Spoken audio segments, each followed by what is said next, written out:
नमस्कार. डेली पल्सच्या आजच्या कार्यक्रमामध्ये आपण एक विशेष विषय घेतलेला आहे. तो म्हणजे आजचा पहिला शो आहे आपला. छावा चित्रपट हा अतिशय गाजत असलेला चित्रपट, अतिशय चर्चेत असलेला चित्रपटाचा पहिला शो आपण बघितला. आणि पहिला शो बघणं हा एक वैशिष्ट्यपूर्ण गोष्ट असते. तर हा महाप्रतापी संभाजी महाराज यांच्या जीवनावरचा हा चित्रपट आहे. पूरे खानदान की लाश पर खड़े होकर हमने ये ताज पहना था. इसे दोबारा उसी वक्त पहनेंगे जब उस सांबा की चीखें पूरे हिंदुस्तान में गूंजेगी. जहां जहां भगवा रंग नजर आए उसे लाल कर दो.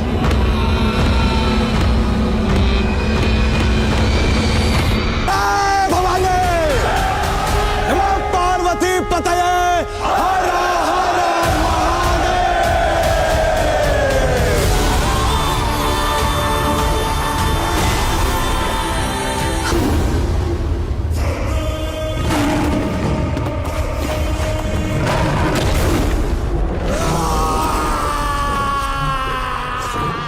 नमस्कार धर्मेंद्र मुल्लेरकर सर. नमस्कार.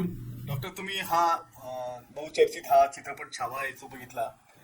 छावा हा चित्रपट छत्रपती संभाजी महाराज यांच्या जीवनावर आधारित असलेला चित्रपट आहे आणि त्याची चर्चा जगभर आज होते. तुम्ही हा चित्रपट बघितला, तर तुमच्या काय प्रतिक्रिया आहे या चित्रपट? नमस्कार. मी डॉक्टर धर्मेंद्र मुल्लेरकर. मी पत्रकारितेचं काम करत असतो आणि अनेकदा चित्रपट समीक्षा हा माझा एक आवडता विषय आहे. सांस्कृतिक वेगवेगळ्या ज्या काही घडामोडी नाशिकमध्ये घडत असतात त्याचा मी नेहमीच एक भाग बनलेला असतो. आज मी ज्याची अतिशय उत्सुकतेने सर्व लोक, सर्व महाराष्ट्रीयन किंवा हिंदुस्थानातील सर्वच लोक वाट बघत होते अशा छावा या चित्रपटाचा पहिला शोच मी आज बघितला आणि त्याची समीक्षा आज या ठिकाणी आम्ही करणार आहोत. एकदम माइंड ब्लोईंग, लोकांचा इतका जबरदस्त प्रतिसाद होता. प्रत्येक वाक्याला, प्रत्येक डायलॉगला सर्व प्रेक्षक उठून उभे राहून आणि टाळ्या वाजवून अतिशय उत्स्फूर्तीने दाद देत होते आणि जय शिवाजी, जय भवानी किंवा संभाजी महाराज की जय, शिवाजी महाराज की जय, जी आपण महाराष्ट्रातून प्रत्येक ठिकाणी आपण जी साथ ऐकतो ती थिएटरमध्ये ऐकायला मिळत होती. आणि थिएटरमध्ये हा चित्रपट बघणं हा एक वेगळाच आणि अतिशय रोमांचकारी असा अनुभव होता. आणि निश्चितपणे हा चित्रपट बघणं ही एक अत्यंत उत्तम अशी मेजवानी होती असं मी म्हणेन. महाप्रतापी संभाजी महाराज यांच्या जीवनावर हा चित्रपट आहे. साधारण त्याचं कथानक काय होतं? खरं म्हटलं तर शिवाजी महाराजांवरती अनेक कथा, अनेक चित्रपट बनलेले आहेत, नाटक बनलेले आहेत किंवा त्याच्याविषयी नेहमीच आपण ऐकतो. परंतु संभाजी महाराजांविषयी महाराष्ट्रात अनेक लोकांनी छावा किंवा इतर कादंबऱ्यांतून संभाजी महाराज ऐकलेले आहेत. किंबहुना रायगडाला जाग येते किंवा इथे ओशाळा मृत्यू किंवा इतर नाटकं याच्यातून थोडेफार संभाजी महाराज लोकांना माहीत आहे. परंतु बाहेरच्या लोकांना संभाजी महाराजांविषयी काहीही माहिती नाही. लोकांना जर विचारलं तर संभाजी महाराज थोडंफार कधीतरी काढावर आणि आपला जो ऐतिहासिक पुस्तकं जी शालेय जीवनात असतात त्याच्यात देखील संभाजी महाराजांना अतिशय कमी असं टॉपिक आहे.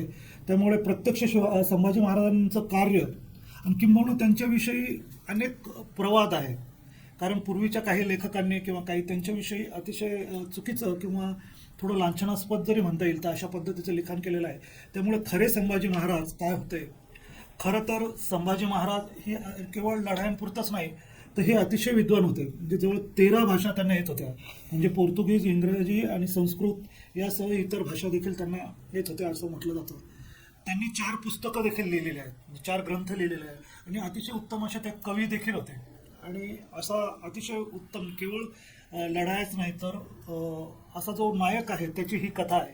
परंतु हे कथानक सुरू होतं शिवाजी महाराज वारल्यानंतर. जेव्हा औरंगजेबाला बातमी कळते की आता शिवाजी महाराज गेलेले आहेत तर त्याला खूप आनंद होतो की आता सहजरित्या आपण त्याला एकच खटकत असतं, म्हणजे मराठ्यांमुळेच त्याला दक्षिणेवरती विजय मिळवता येत नसतो. परंतु आता जर शिवाजी महाराजच नाही तर आता आपण सहजरित्या जिंकू, कारण संभाजीविषयी त्यांना काही एवढी कल्पना नसते की हा किती शूर असू शकेल. त्यामुळे मग तो आनंदात असतो आणि मग तिथून या चित्रपटाचं कथानक चालू होतं. परंतु जेव्हा संभाजी महाराज राज्याभिषेक करून राज्यावर येतात तेव्हा ते पहिला तडाखा मुघलांना जो देतात तो बोरहानपूरमध्ये. पहिली जी लढाई आहे 1682 मधली तर ती बुरहानपूर आतमध्ये लढली जाते. आणि बऱ्हाणपूर हे मुघलांचं अतिशय श्रीमंत किंवा एकदम ज्याला नाक म्हणावं, जसं आपण सुरत म्हणतो त्याच पद्धतीने या उत्तरेकडे जाणारं हे एक तिथूनच ते दक्षिणेमध्ये येऊ शकत होते, असं एक द्वार होतं. आणि या बुऱ्हाणपूरच्या संपूर्ण याच्यावरती असा काही तडाखा संभाजी महाराज देतात की ते बेचिराग करून टाकतात आणि ते जिंकून घेतात. आणि जळालेल्या या अशा तुटक्या फुटक्या खंडहारामध्ये जेव्हा औरंगजेब येतो तेव्हा त्याची तळपायाच्या आत मस्तकाला भेटते. आणि त्याच्यातच काय की त्याचा मुलगा अकबर जो असतो त्याला देखील एक मनीषा असते की जिवंतपणेच औरंगजेबाला कैदेत टाकून आपण सत्तेवर यावं आणि त्याच्यासाठी संभाजी महाराजांनी मदत करावी. तर संभाजी महाराजांकडे तो आश्रयास येतो. त्यामुळे आणखीनच या दुश्मनीमध्ये जास्त वाढ होते. आणि मग तो औरंगजेब संपूर्ण दक्षिणेत प्रचंड सैन्य घेऊन उतरतो की जेणेकरून संभाजी महाराजांचं हे मराठी स्वराज्य बेचिराग करून या ठिकाणी मुघलांचं साम्राज्य पसरवायचं त्यासाठी ते येतात. परंतु जेव्हा तो येतो औरंगजेब सगळ्या सैन्यासह, तर गनिमी काव्याने संभाजी महाराज त्याला इतकं हैराण करून सोडतात की त्याला प्रत्येक लढाया तो हारत जातो. जवळजवळ 120 लढाया संभाजी महाराज लढतात आणि त्या बऱ्याचशा लढायांमध्ये त्याला अपयश येतं. तो विजापूर जिंकतो, तो कुतुबशहाची जिंकतो, परंतु त्याला मराठ्यांना काही जिंकता येत नाही.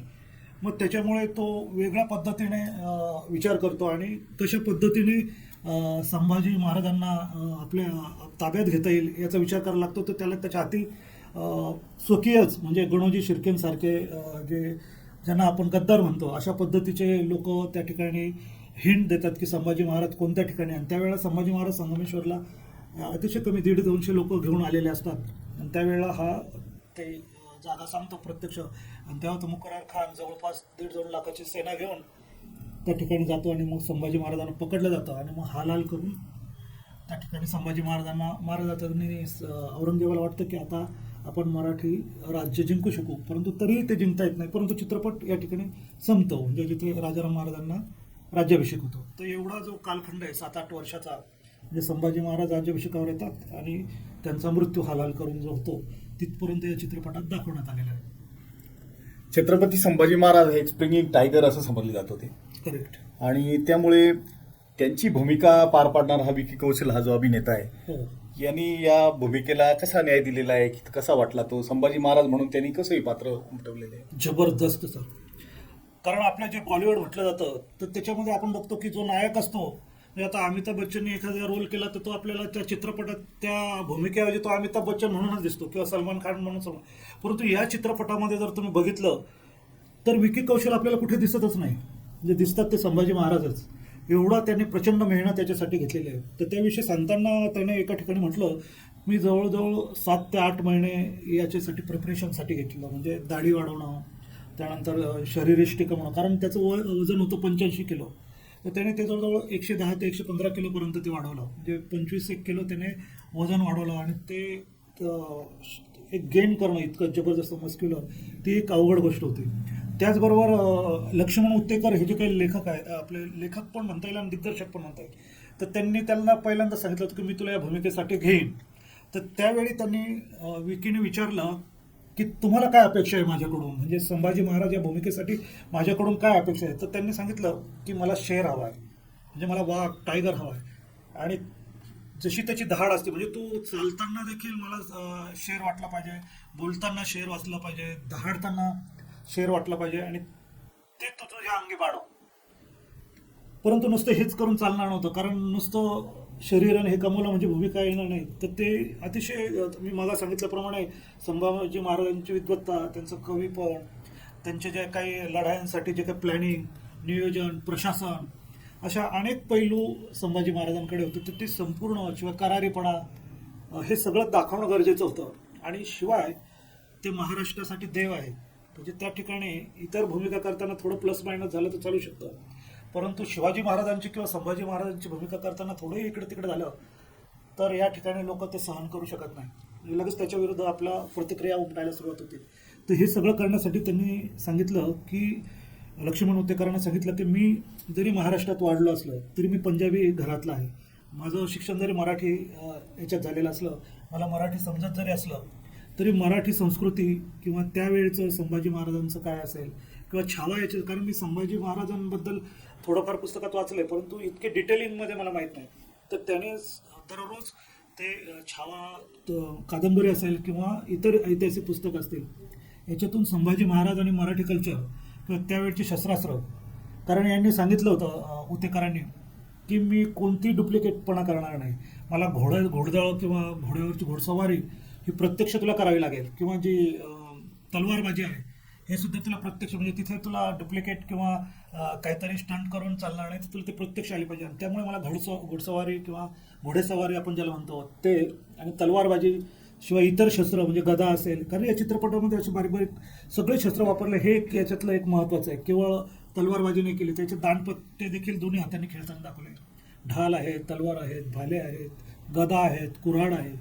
तर हे जे आपले पारंपरिक शस्त्र आहेत, तोफा आहेत, तर हे या चित्रपटामध्ये वापरले. तर ही सगळी तयारी त्याने केली. शिवाय अनेक डायलॉग जे आहेत तर ते त्या पद्धतीने वापरणं, आणि राजे कसे चालत असतील किंवा कशा पद्धतीने वागत असतील, तर त्यांनी त्याबद्दल एक खूप छान सांगितलं की ज्या दिवशीपासून हे ठरलं की मला ही भूमिका करायची आहे, तर त्या क्षणी, कारण पहिल्या दिवसापासूनच उतेकरांच्या डोक्यात होतं की विकीला ही भूमिका द्यायची, तर त्यांनी पहिल्या दिवशीपासून त्यांना राजे म्हणायला सुरुवात केली.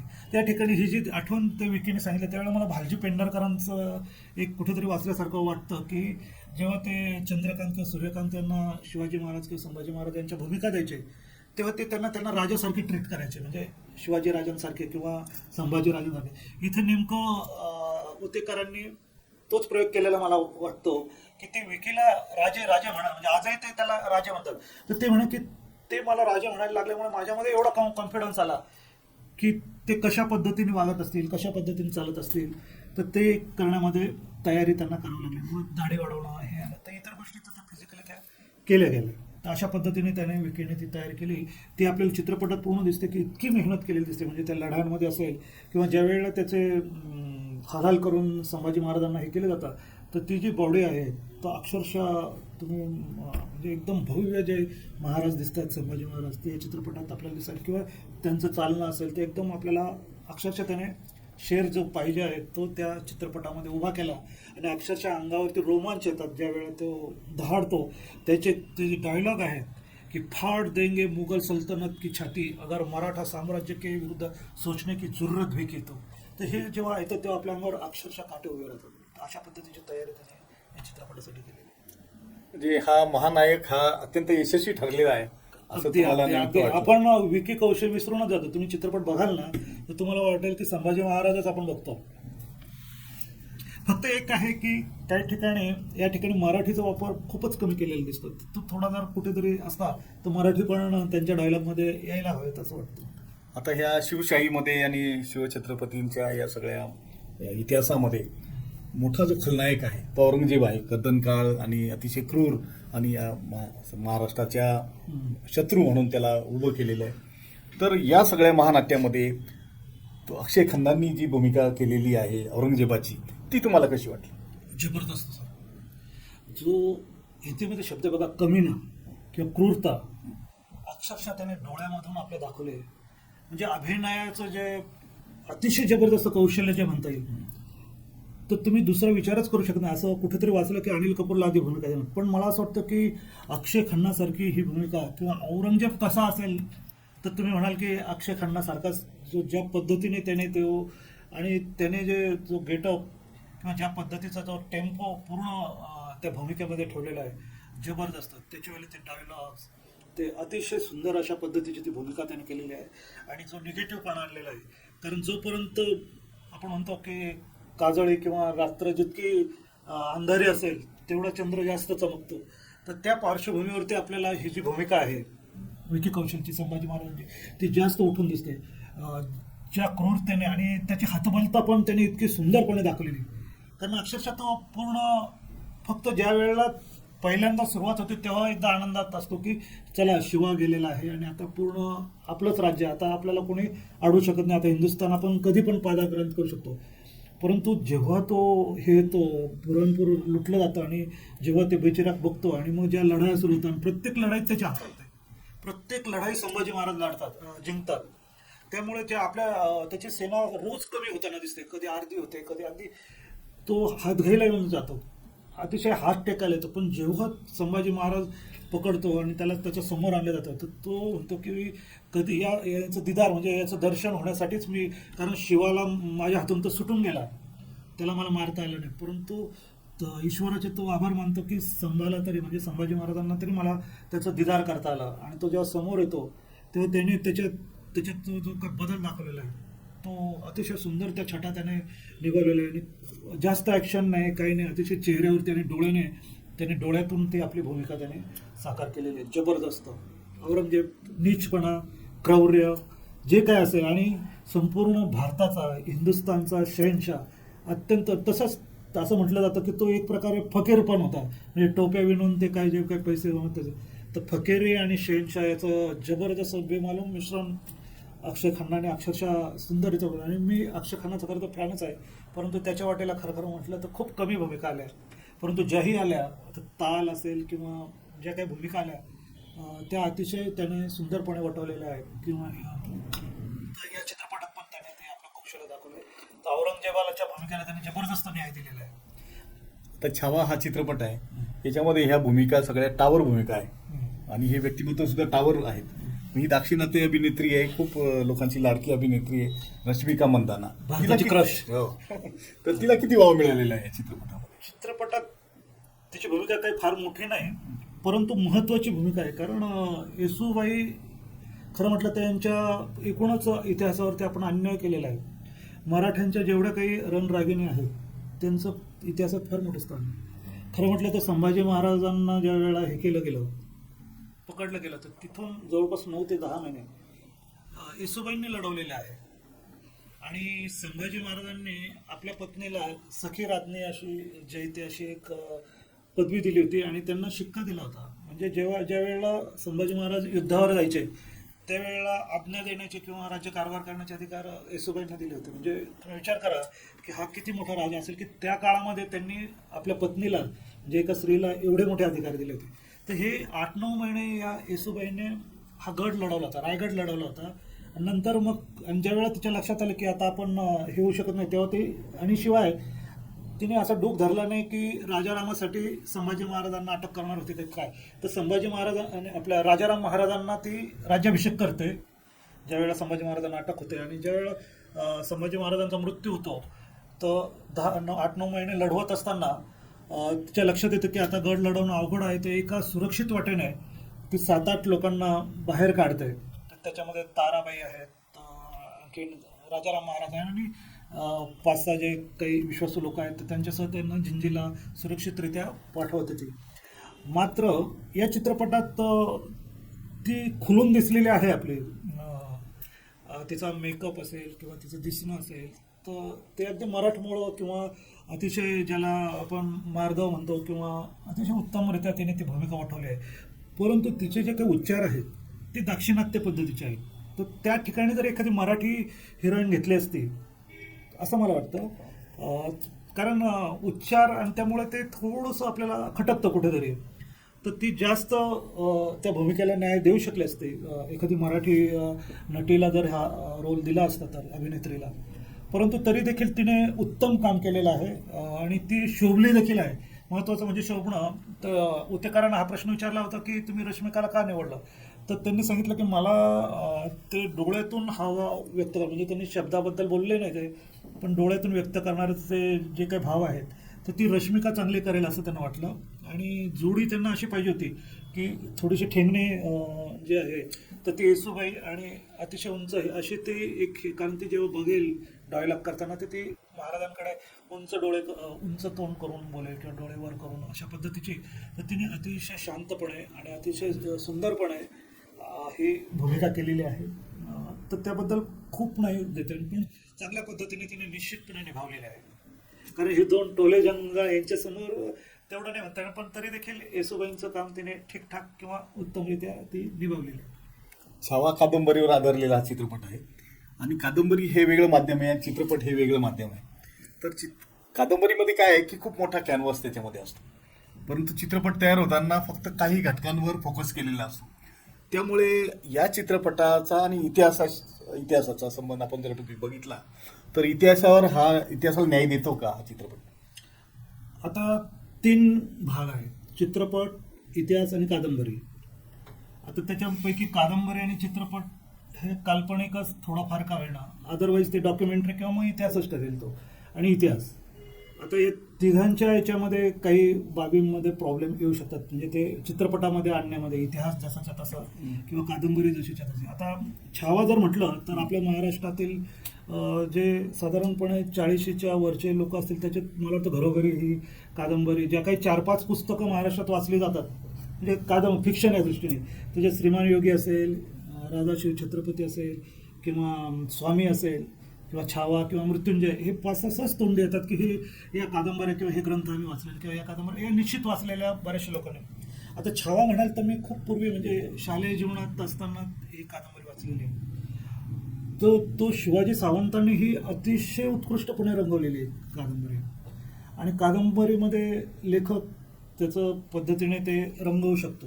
परंतु चित्रपट करताना काय असतं, पहिलं म्हणजे बजेट, त्यानंतर ते प्रत्यक्ष उभं करणं, म्हणजे त्याच्यात खूप मोठं टीमवर्क असतं, म्हणजे नेपथ्य असतं, तो ॲक्टर असतो, डायरेक्टर पुढे हे सगळ्या गोष्टी असतात. म्हणजे पहिलं म्हणजे तो बजेटच, त्याला जरी किती. आता याच्यामध्ये तुम्हाला एक सांगतो की इतर जरी त्यांनी संभाजी महाराजांचा जो राज्याभिषेक आहे तो वैभव दाखवला असलो तरी ज्या ठिकाणी औरंगजेब दाखवलेला आहे तर तो अतिशय त्याचं जे काही इतर नेपथ्य ते अतिशय साधं दाखवलेलं वाटलं मला ते.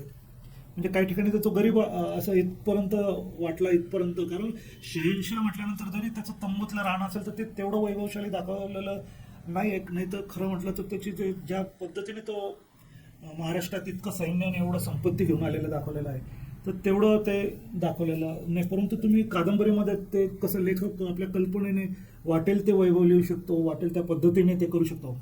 आता इतिहास म्हणाल तर या 8 वर्षाच्या काळात ज्या काही 4-5 महत्त्वाच्या लढाई लढलेल्या आहेत, तर बऱ्हाणपूरची लढाई तर आपण बघितली, जी 1682 मध्ये लढली गेलेली आहे, ती त्यांनी दाखवली.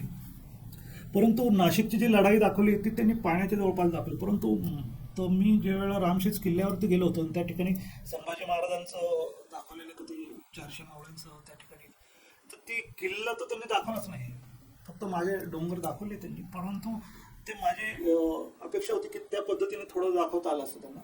त्यानंतर त्यांनी वसईची जी लढाई आहे जी महत्वाची पोर्तुगीजांविरुद्ध त्यांना, किंवा सिद्धी जोहारची की जे किंवा या ठिकाणी पोर्तुगीज लोक अतिशय हे करून हिंदू लोकांना पाठवत होते किंवा काय होत होते त्याच्या विरुद्ध आणि अत्याचार पण करत होते, त्या पोर्तुगीजांविरुद्ध महाराजांनी मोहीम काढली होती. आणि त्या मोहिमेमध्ये पोर्तुगीजांनी ब्रिटिशांनाही जवळ घेतलं होतं आणि औरंगजेबाशी पण संधी केली होती.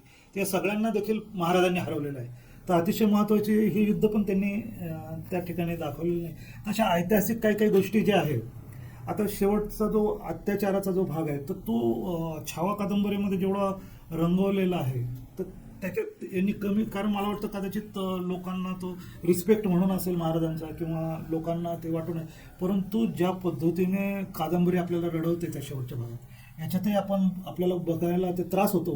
परंतु कादंबरीमध्ये उंटावर त्या दोघांना विदूषकाचे कपडे घालतात, कोळी कलशाला सगळे लोक दगड मारतात, शेण मारतात, कोणी भाल्याने टोचतं, कोणी काय करतं, तर हे एवढं दाखवलेलं नाही त्यांनी. आणि शिवाय ते 40 दिवस टॉर्चर जे आहे एक चित्रपटात असं वाटतं ते एखाद दुसऱ्या दिवसातच ते संपवल्यासारखं वाटतं ते. परंतु तरी जे दाखवलेलं आहे ते जबरदस्त दाखवलेलं त्यांनी, आणि ते दाखवलंय त्यांनी हे महत्त्वाचं आहे. असं वाटत होतं की ते दाखवतात की नाही ते बरोबर, आपण बऱ्याच प्रमाणात ते नखं काढताना किंवा जीभ हसडताना आणि ते त्यांनी दर्शवण्याचा प्रयत्न केला. आणि अशा पद्धतीने त्यांनी थोडा, परंतु संपूर्ण न्याय मिळाला का तर असं म्हणता येणार नाही आपल्याला.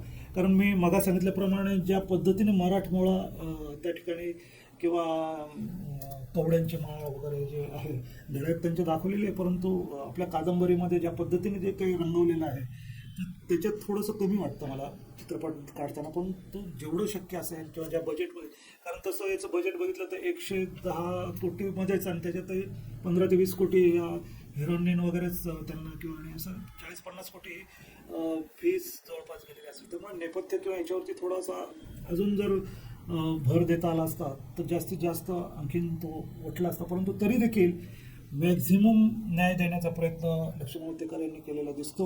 आणि हा निश्चितपणे इतिहासाला सांगता येत नाही मला, पण कादंबरीला बऱ्यापैकी न्याय दिलेला आहे चित्रपटामध्ये असं म्हणता येईल. आता हे चित्रपट माध्यम आहे, याच्या संदेशाच्या लाटा जनमानसावर उमटत असतात. आता सुरुवातीला जे आपल्याकडे चित्रपट किंवा सिरियल आले रामायण महाभारतासारख्या, त्याच्यातून एक धार्मिक विचार भारतीय जनमानसावर खूप प्रभावीपणे आला. त्यानंतर सत्तांतर झालं किंवा महाराष्ट्रातलं सत्तांतर जर आपण बघितलं तर जाणता राजा नावाचं एक महानाट्य होतं. त्याच्यामुळं सुद्धा एक प्रकारचं सत्तांतराला मदत मिळाली. तर हे जे माध्यम आहे हे कदाचित धार्मिक कट्टरता म्हणा किंवा धार्मिक विचाराकडे लोकांचं मत घडवायला परिणामकारक असतात असं म्हटलं जातं. परंतु हा जो चित्रपट आहे यातून मिळणारा जो एक संदेश आहे तो धार्मिक कट्टरतेकडे जाणारा असू शकतो का, किंवा तुम्हाला काय वाटलं त्याच्याबद्दल? नाही, मला अजिबात वाटलं नाही या चित्रपटात. मलाही थोडं आधी ज्या काही बातम्या किंवा ज्या पद्धतीने सांगितलं जात होतं की कदाचित लोक धर्मवीर वगैरे पद्धतीने हे करत होते, परंतु धर्मरक्षक की स्वराज्य रक्षक असा जो आपल्या महाराष्ट्रात मध्यंतरी वाद चालू होता, तर त्याच्यापैकी याला दोघी गोष्टींना विराम देऊन अतिशय सुंदरपणे हा विषय हाताळलेला आहे. तर ज्या वेळेला संभाजी महाराजांचा छळ चाललेला असतो तर ते शेवटी कंटाळून औरंगजेब त्या ठिकाणी हातबल होऊन संभाजी महाराजांना, कारण ते कशाने बदत नाही त्याच्या, तर शेवटी ते विचारतात की तू आमच्यात सामील हो, तुला काहीही कमी पडणार नाही, तुला आम्ही सगळं देऊ, आणि शिवाय तू जर फक्त अट एकच आहे की तू आमचा धर्म स्वीकार कर. तर त्याला उत्तर संभाजी महाराज खूप सुंदर देतात. आणि शिवाय औरंगजेब त्याला तो प्रश्न पण विचारतात की तुम्हाला हे स्वराज क्या है, कहा है स्वराज. हे त्याला ती भूमिकाच कळत नाही की स्वराज म्हणजे काय. कारण त्यावेळेला फक्त धर्म किंवा सत्ता या दोनच गोष्टी, म्हणजे धर्माचा जो आफा म्हणतो ते किंवा सत्ता, या दोनच गोष्टीचं प्राबल्य होतं. अशा काळामध्ये स्वराज्य हे जो सोच किंवा विचार होता शिवाजी महाराजांचा, तर तो काय आहे ते औरंगजेबाला कळतच नाही. तर ते संभाजी महाराजांना विचारतात. त्यावेळेला ते जे काही उत्तर किंवा तो जो डायलॉग आहे तो कदाचित खरा ऐतिहासिक आहे नाही माहीत नाही, परंतु चित्रपटाने तुम्ही जे विचारलेल्या प्रश्नाला जे उत्तर दिलेलं चित्रपटात त्यात ते संभाजी महाराज त्याला म्हणतात औरंगजेबाला, अगर अच्छा ऐसा करो की तुम हमारे स्वराज्य में आ जाओ, म्हणजे आमच्या स्वराज्यात तुम्ही या, तुम्हाला धर्मांतर करायची पण गरज नाही. म्हणजे आमच्या स्वराज्यात कोणत्याही धर्माचा, कोणत्याही जातीचा, कोणत्याही विचाराचा असेल तो माणूस येऊ शकतो आणि अतिशय आनंद. कारण आमच्या स्वराज्याचे विचार वैयक्तिक राज्यासाठी नाही किंवा राजा बनण्यासाठी नाही, तर आम्ही आमच्या रयतेचा राजा ही जी काही उपमा महाराजांना किंवा त्यानंतरच्या संभाजी महाराजांना देण्यात येते, तर रयतेतला प्रत्येक माणूस हा राजा आहे या हेतूने आमचं स्वराज्याचे विचार आहेत. तर आम्ही ते विचार करतो. मात्र तुम्ही जे विचार करता ते तुमचं सगळं तख्त किंवा त्या याच्यावर बसण्यासाठी, म्हणजे वैयक्तिक महत्वाकांक्षेसाठी तुम्ही राजे बनणार असतात, परंतु आम्हाला तसं बनायचं नाही. तर आमच्या या विचारात तुम्ही सामील व्हा असं ते मोगलांना, म्हणजे आम्हाला साथ द्या. म्हणजे याचा अर्थ काय, तर आम्ही पण मोगल किंवा सत्तेसाठी नाही, तर स्वराज्य या विचारासाठी तुम्ही आमच्या त्या संपूर्ण हिंदुस्थानभर आपण स्वराज्य पसरू आणि लोकांना राजा मानून, जे प्रजा ही राजा किंवा प्रजा ही मालक म्हणून जे आज आपण लोकशाहीत मानतो, तर हा विचार 300-350 वर्षापूर्वी छत्रपती शिवाजी महाराज असतील किंवा छत्रपती संभाजी महाराज असतील ज्यांनी रुजवला, तो एका वाक्यात या चित्रपटाने दिला. त्यामुळे अजिबात हा धार्मिक चित्रपट नाही किंवा धर्माकडे झुकणारा नाही. तर अतिशय बॅलन्सिंग पद्धतीने तत्कालीन इतिहास किंवा तत्कालीन वास्तव मांडणार किंवा तत्कालीन कथानक फक्त आपल्यासमोर मांडणारा, त्यात कोणाचीही बाजू घेतली नाही. कारण असे होऊ शकत असतं तर अनेक लोक, आता मी माझ्या शेजारी बसणारे अनेक फॅमिलीज होतात, तर ते अक्षरशः डोळे मिटून घेतले होते त्यांनी छत्रपती संभाजी महाराजांचे जे हाल करतात, त्यांना ज्या नरक यातना देतात त्यावेळी. तर त्यावेळी आम्हाला असं वाटत होतं काहीतरी जसं आपल्या हिंदी चित्रपटात चमत्कार होतो, हिरोला सगळं येऊन पकडतो पण कोणीतरी येताना सोडवतो, तसं काहीतरी व्हावं आणि संभाजी महाराज सुटावं. पण इतिहास असतो, वास्तव असतो. आणि ही खरंच घडलेली घटना आहे जी मुघलांच्या जो काही इतिहास लिहिला जातो त्यांच्या दरबारात त्याच्यातही लिहून ठेवलेले आहे. आणि अनेक ऐतिहासिक जे काही हे सापडलेलं आहे त्याच्यामध्ये ही घटना घडली हे निश्चित. कारण औरंगजेब जो होता तर तो तसा त्या पद्धतीचा सनकी म्हणता येईल किंवा तो त्या पद्धतीचंच त्याचे विचार होते. तर अतिशय उत्तमरित्या धार्मिकता या जो काही आपण प्रश्न विचारला त्याला उत्तर या चित्रपटाने दिलं आहे. त्यामुळे मी तर म्हणतो प्रत्येकाने बघावा हा चित्रपट, डावे उजवे सेक्युलर असतील, धार्मिक असतील. तर आपले खरे राजे काय होतं, आपले विचार काय आहेत आणि आपण कसं वागायला पाहिजे, यांची प्रेरणा आपण कशी घेतली पाहिजे छत्रपतींची, तो हा चित्रपट दाखवतो. हा जो छावा चित्रपट आहे हा जागतिक ग्लोबल आहे आणि मराठी संस्कृतीवर आधारित आहे. त्यामुळे हा जो चित्रपट आहे याचा माहोल तयार होताना त्याचं संगीत आहे त्याच्यामध्ये मराठी पण किंवा त्यावेळेचे नृत्य आहे ते पण वातावरण निर्मिती तयार करतात. तर आता याच्यामध्ये एक वाद होता, त्याच्यामध्ये लेझिमाचं नृत्य होतं, ती मराठी संस्कृतीचं वैशिष्ट्य आहे. तर ते काढण्यात आलं, त्याच्याबद्दल तुम्हाला काय असं वाटलं? खरं तर असे चित्रपट बनताना सायमल्टेनियसली, कारण ज्यावेळी तो कालावधी किंवा ते जे भौगोलिक स्थान असतं, म्हणजे आता समजा तुम्ही गुजरातमध्ये असेल तर त्या ठिकाणचं असेल, किंवा युपीचं असेल त्या ठिकाणचं असेल, किंवा पाश्चात्य देशातलं किंवा अरब स्थानातलं असेल त्या ठिकाणचं जर कथानक असेल, तर तो जो माहोल बनवायला पाहिजे. तर त्या काळामध्ये आता तुम्ही छावा कादंबरी जर बघितलं असेल तर तो एका होळीच्या नृत्यामध्ये तो भुत्या नाचतो असं अशा पद्धतीचं एक लिखाण आहे. चित्रपटात ते दाखवलेलं नाही, परंतु जर लेझिम, ढोल, ताशा, तुतारे, जे काही आपले टाळ, मृदुंग, याच्याने एक तो माहोल, त्यावेळेची सामाजिक परिस्थिती काय होती, तर हे उभं करण्यासाठी हे आवश्यक गोष्टी असतात. आणि त्यापैकी फक्त एक गोष्ट घेण्याचा प्रयत्न. आणि 24 हा राजा जो आहे हा अक्षरशः 22व्या वर्षी राजा झाला. आणि ते उतेकरांना त्याबद्दल विचारलं असताना त्यांनी सांगितलं की 17, 18, 19 वर्षाच्या असताना कुठली तरी लढाई जिंकून आल्याबद्दलचा तो उत्सव, तो सेलिब्रेशन ते सादर करत असताना त्यासाठी ते लेझिम टाकलेला आहे. तर लेझिम हा खरं म्हटलं तर आत्तापर्यंत किंवा आजही अनेक ग्रामीण भागात किंवा शहरी भागातल्या अनेक शाळांमध्ये तो विद्यार्थ्यांना जी कवायत असते सकाळची, तो डान्स म्हणून नाही पण कवायत म्हणून, किंवा गणेश उत्सवात असेल किंवा शिवजयंतीत देखील जेव्हा मिरवणूक निघते त्या लेझिम पथक हे फक्त महाराष्ट्राचं वैशिष्ट्य आहे. भारतात किंवा जगात कुठेही लेझिम खेळली जात नाही. म्हणजे एखाद्या ठिकाणी लेझिम पथकं बोलवली जातं ते महाराष्ट्रातून आहे. तर ही जर लेझिम दाखवली असते तर मराठी संस्कृतीतला हा एक अंग जे आहे तर ते दाखवता आलं असतं. तर असे जे बारीक बारीक गोष्टी आहेत त्यामुळे निसटल्या आपल्या हातून तो माहोल उभे करण्यामध्ये असं वाटतं.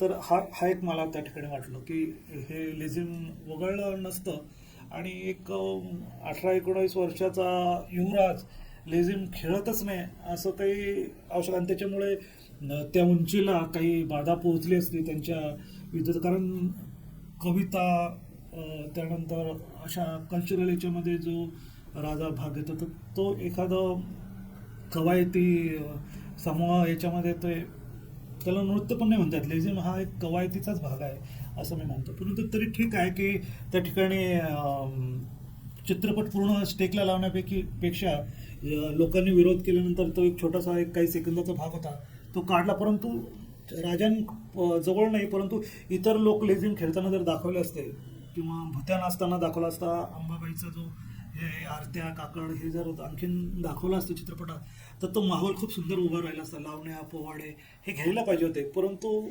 त्यापासून आपण थोडंसं मिस झालं असं मला वाटतं. आता चित्रपट हे माध्यम हे दिग्दर्शकाचं माध्यम आहे असं म्हटलं जातं. डायरेक्टरच्या दृष्टीतून तो चित्रपट, कथानक, संगीत, नृत्य सगळं दाखवलं जातं. तर हे जे त्याचे डायरेक्टर आहेत लक्ष्मण उतेकर यांनी किती न्याय दिलेला आहे त्याला, किंवा त्यांच्या दृष्टीतून हा चित्रपट त्यांनी साकारलेला आहे, तर त्यांना किती यश मिळालेलं आहे? हा खरं तर त्यांचं ड्रीम प्रोजेक्ट होता आणि त्यांनी भरपूर मेहनत घेतलेली आहे. परंतु असं म्हणता न्याय किती दिला असं जर म्हटलं तर ज्या पद्धतीने त्याच्यातले कलाकार आहेत किंवा जो विषय आहे तर एक साधारणतः आपल्याला असं म्हणता येईल की 60-70% त्यांनी न्याय दिला. जर आणखीन चांगला दिग्दर्शक असता मोठा, कारण सिनेमॅटोग्राफर म्हणून लक्ष्मण उतेकर हे चांगले आहेत, परंतु चित्रपटातल्या काही गोष्टी ज्या खलवायला किंवा आणखीन जे त्याच्यामध्ये ॲडिशन किंवा जे पद्धतीने ते पुढे न्यायला पाहिजे होतं तर ते काही ठिकाणी आपल्याला खटकतात काही गोष्टी, म्हणजे तो थोडासा आपल्याला असं कमी वाटतं त्याच्यात. तरी पण तो विषय आणि हे दोघं नटांनी किंवा अभिनेत्यांनी ज्या पद्धतीने ज्या उंचीने काम केलेलं आहे त्यामुळे दिग्दर्शन वगैरे सगळं बाजूला पडतं. आणि ती कथानक, तो विषय तितका प्रचंड आहे आणि देशभावना किंवा आपण ज्याला म्हणतो हुतात्म्य, ही जी भावना आहे हुतात्म्याची, इमोशन्स हे इतक्या स्ट्रॉंग होतात प्रेक्षकांच्या की ते बाकी सगळं विसरतात आणि बस संभाजी महाराज, औरंगजेब आणि हे तर ते अतिशय आणि इतर जे नट आहेत. आता आशुतोष राणांनी हंबीरराव मोहिते खूप सुंदर पद्धतीने उभा केलेला आहे, पण त्याही ठिकाणी मला असं वाटलं की जर त्या ठिकाणी मराठी माणूस जर घेतला असता आपला सरसेनापती म्हणून तर तो जो लहेजा आहे मराठी भाषेचा तो येत नाही, म्हणजे प्युअर हिंदी येते. कारण आशुतोष राणा ही अतिशय शुद्ध हिंदी बोलतात. आणि आपला मराठी माणूस जो आहे, आणि याच्यामध्ये काय झालं की बऱ्याच ठिकाणी उर्दू आणि हिंदी हा दिग्दर्शकाने भाषा जास्त वापरली आहे, मराठी जवळपास नाहीच. तर मराठी माणूस जे हिंदी बोलतो तो जो लहेजा येतो तो वेगळाच असतो. दाक्षिणात्य भाषा जे आहेत त्यांचा हिंदी बोलण्याचा लहेजा वेगळा असतो. आणि तर ते त्या ठिकाणी असं वाटतं की काही महाराष्ट्रीयन नट वगैरे दिग्दर्शकाने कास्टिंग करताना घेतले असते. त्याच्यात संतोष जुएकर हे एक रायजीची भूमिका करतायत, परंतु त्यांना तेवढा स्कोप दिलेला नाही.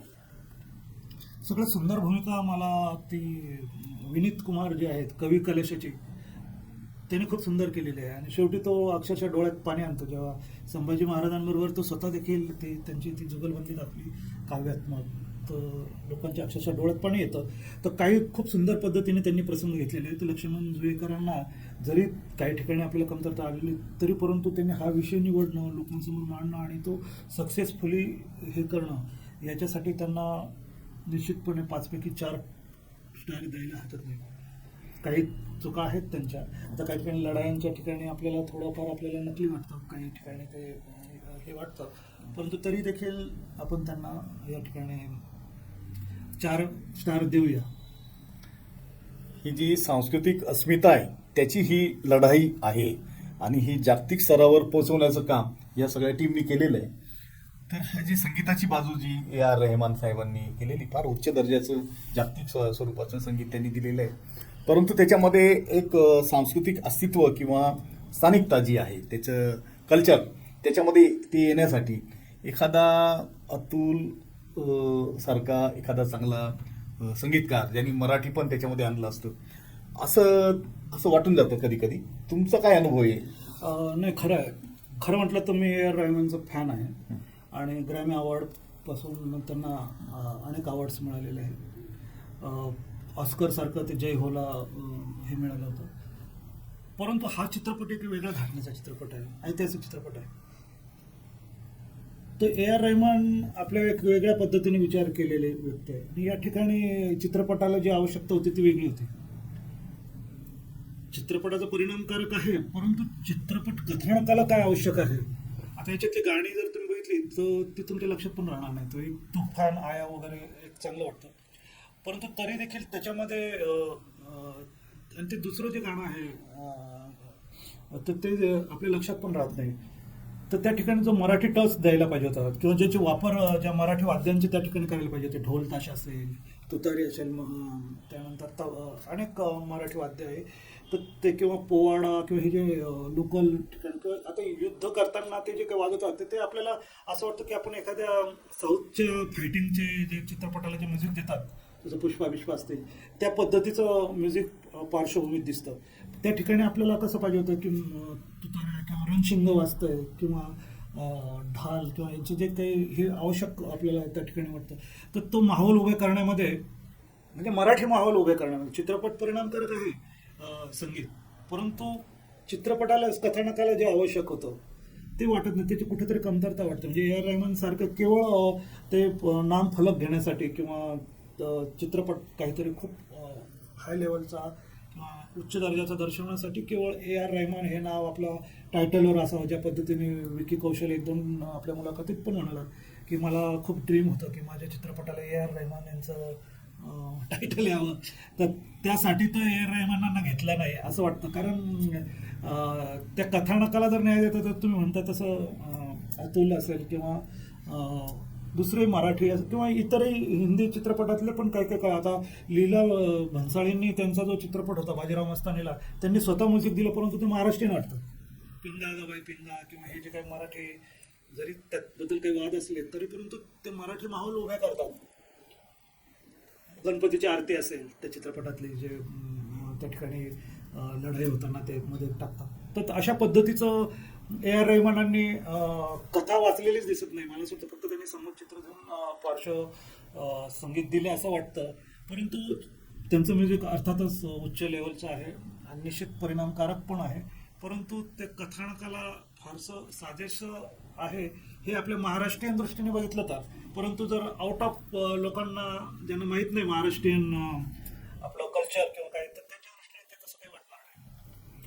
डॉक्टर धर्मेंद्र मुल्लेरकर, आपण या छावा चित्रपटाचं रसग्रहण करताना त्याचे खूप संगीताचे, नेपथ्याचे किंवा त्याच्या कथानकाचे, त्याच्या संबंधी एकंदर परिणामाचे अनेक पदर उलगडून दाखवलेले.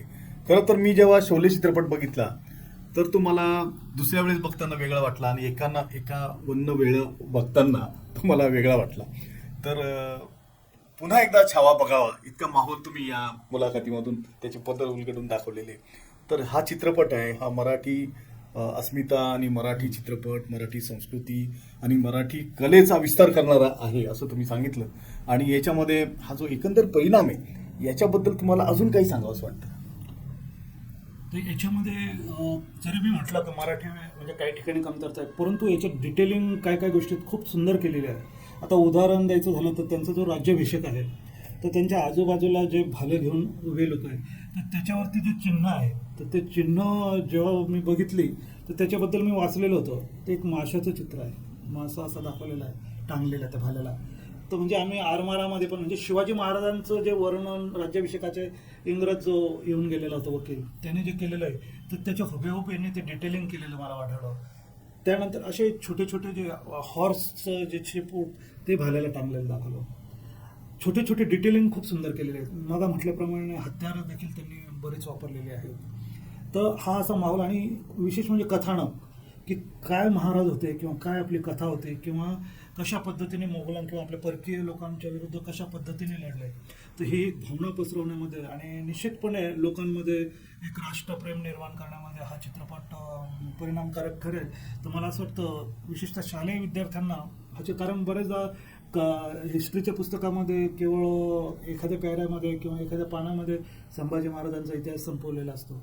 तर हा जर चित्रपट दाखवला किंवा अशा पद्धतीने जर काही चित्रपट आले तर निश्चितपणे किंवा आता याच्या पुढे जसं मी सांगितलं की राजाराम महाराजांपासून, तर राजाराम महाराजांनी देखील जे काही 7 एक वर्ष लढा दिला तर तो देखील जर मांडता आला तर अशा पद्धतीने तो चित्रपट निश्चितपणे आपल्याला हा जो इतिहास आहे हा अतिशय परिणामकारक आहे महाराष्ट्रीयन वातावरण जगभर पसरवण्यामध्ये.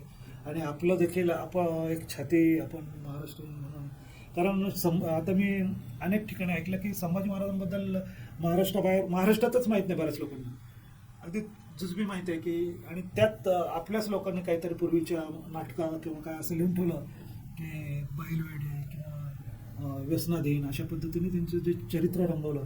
त्यामुळे संभाजी महाराजांबद्दल जी काही चुकीची प्रतिमा तयार केली होती ती ज्याप्रमाणे वासी बेंद्रेंनी चरित्र लिहून ती बदलण्याचा प्रयत्न केला किंवा अलीकडे जे चरित्रकार आहेत त्यांनी देखील बदलण्याचा प्रयत्न केला. हा चित्रपट तेच पुढे घेऊन जातोय आणि निश्चितपणाने संभाजी महाराजांबद्दल पण आपण एक छाती ठोकपणे म्हणू की आमचा असा एक राजा होता की ज्याने देशासाठी आणि सर्व आपल्या स्वराज्यासाठी आपलं प्राण त्याग केलं, सर्वोच्च बलिदान दिलं. डेली पलच्या प्रेक्षकांना हा पहिल्या दिवशी प्रदर्शित झालेला चित्रपटाचा रसस्वाद तुम्ही उलगडून दाखवला त्याबद्दल डॉक्टर धर्मेंद्र मुल्लेरकर आपले अत्यंत मी आभार मानतो. पुन्हा भेटूया. धन्यवाद. फक्त मी एक सांगेल की प्रत्येकाने हा चित्रपट बघावा. थँक्यू.